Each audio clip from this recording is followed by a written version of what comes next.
our brothers, the Taliban, we won't comment on them from a political point of view, because that's not the nature of our talk today.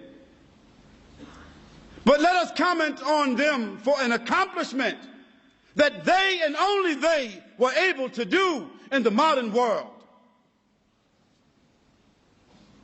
In the modern world, between America, Great Britain, China, Russia, Germany, France, Japan, Italy, between the major countries in the world, the drug trafficking is a business and an industry of over $78 billion a year.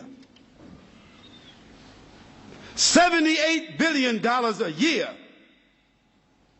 Can you imagine what kind of industry it is?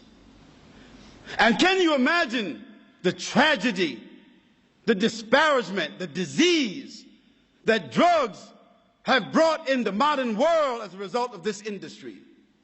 Yet, all of these sophisticated countries have found no solution for the drug problem.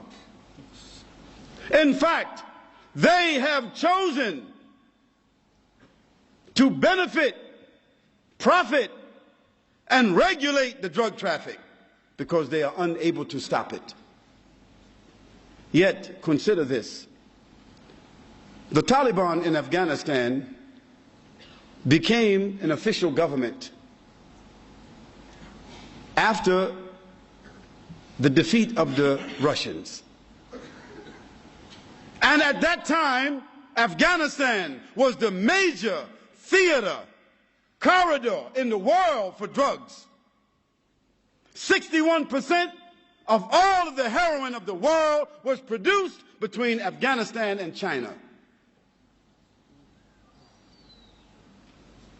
And the Russian gangsters, criminals, were the ones that controlled this industry. Part of the war of Afghanistan had to do with drugs.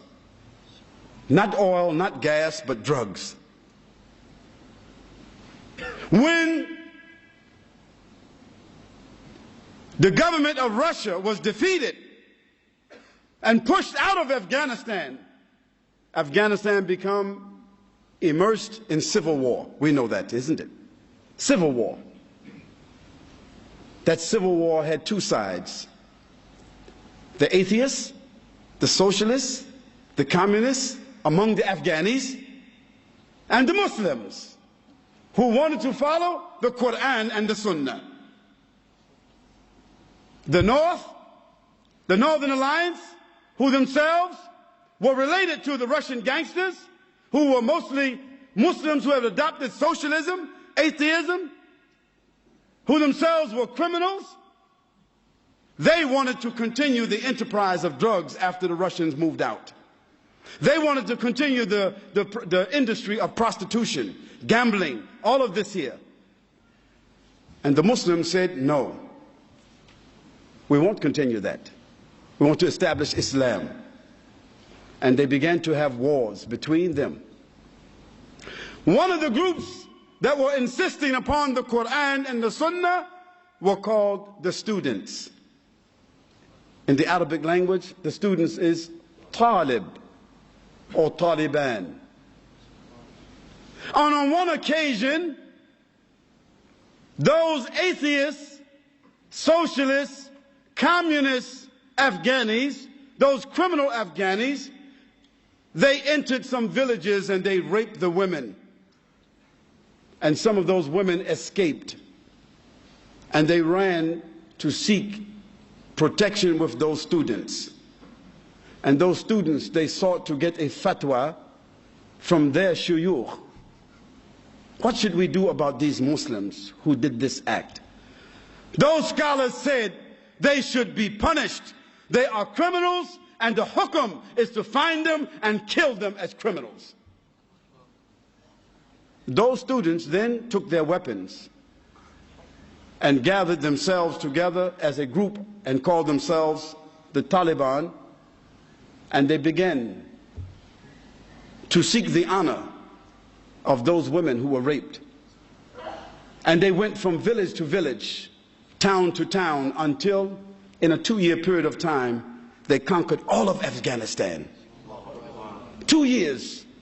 They conquered all of Afghanistan except only 19%. 80% of Afghanistan they conquered in 2 years. Who were they? They did not have sophistication. They were walking, riding donkeys and horses, fighting on foot, fighting for the honor of their women, for the honor of their country, for the honor of Islam. And in 2 years' time, they subdued the entire country.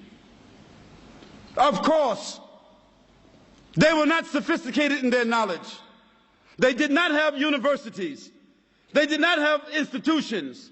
Even in most of Afghanistan, there was not a standing hospital. But they established what they called the Islamic Emirate of Afghanistan. The only standing Islamic Emirate in the world at that time. Yes, they were ragtag. They were not sophisticated. But they had honor and love for Allah subhanahu wa ta'ala inside their hearts. And we don't know, as Muslims, we don't know any connection with the Taliban to September the 11th. So let's be clear about that. We don't know, we don't have any evidence or any proof that they had any connection to that, except that they would not give up their brother, Osama bin Laden.